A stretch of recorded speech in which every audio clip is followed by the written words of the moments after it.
ये कुछ ऐतिहासिक बातें आपके सामने लेकर आते हैं, कुछ पौराणिक कथा जो है, ये आपके सामने लाते हैं। अक्सर बच्चे ये जानना चाहते हैं और कुछ बड़े भी हैं जो शायद नहीं जानते कि भाई ये रक्षाबंधन है क्या? ये कहाँ से शुरू हुई है?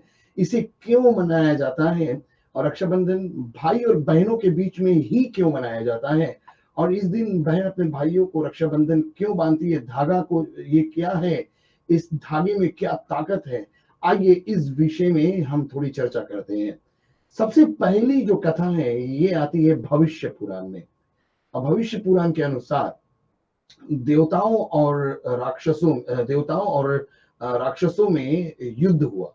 और युद्ध में भगवान इंद्र जो है ये असुर राजा राजा बलि से हार रहे थे। और ये बड़ी बात थी क्योंकि अगर इंद्र पूरी तरह से हार जाते तो फिर उनके हाथ से अमरावत या स्वर्ग जो है ये चला जाता।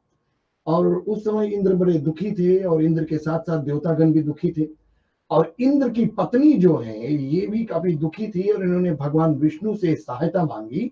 तो भगवान विष्णु ने सची, जो इंद्र की पत्नी है सची, इनको एक धागा दिया और कहा कि ये धागा अपने पति के दाएं हाथ में दाएं कलाई पर बांध देना और फिर इंद्र जो है ये जीत जाएंगे। तो सची ने ऐसा ही किया और इंद्र के कलाई पर यानी कि अपने पति के कलाई पर सची ने ये जो धागा है उसे जाकर बांध दिया और कामना की कि युद्ध में इनकी जीत हो। और फिर क्या हुआ?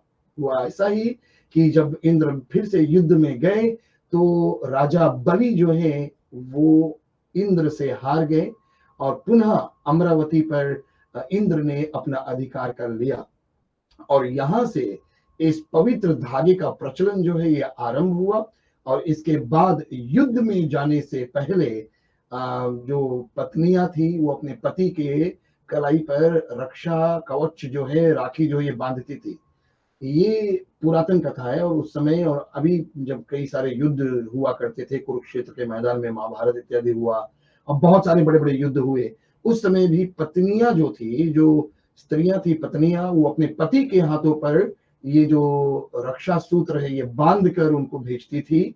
इसका ये अर्थ निकलता है कि ये सिर्फ भाई बहनों के लिए ही नहीं है, इसमें पत्नियां अपने पति को भी रक्षा कवच बांध सकती है और उन पति अपने पत्नियों के लिए ये वचन दे सकते हैं कि हम जीवन पर्यंत तुम्हारी रक्षा करेंगे। और हाँ, ये बहुत जरूरी है। ये एक कथा है और इस कथा के माध्यम से ऐसा संभव हो सकता है कि एक पत्नी जो है ये सिर्फ भाई बहनों के लिए नहीं, पत्नी अपने पति को भी रक्षा बंधन बांध सकती है।